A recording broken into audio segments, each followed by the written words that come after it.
श्रीवेङ्कटाचलपते तव सुप्रभातं मीनाकृते कमटकोलनृसिंहवर्णिन् स्वामिन् परस्वदतपोजनरामचन्द्र शेषां सरामयदुनन्दनकल्किरूप श्रीवेङ्कटाचलपते तव सुप्रभातं येलालवङ्गघनसारसुगन्धितीर्थं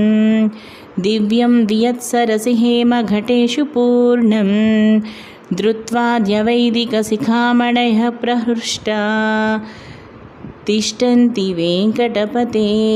तव सुप्रभातं भास्वानुदेति विकचानि सरोरुहाणि सम्पूरयन्ति निनदैककुबोविहङ्गा श्रीवैष्णवा सततमर्दितमङ्गलास्ते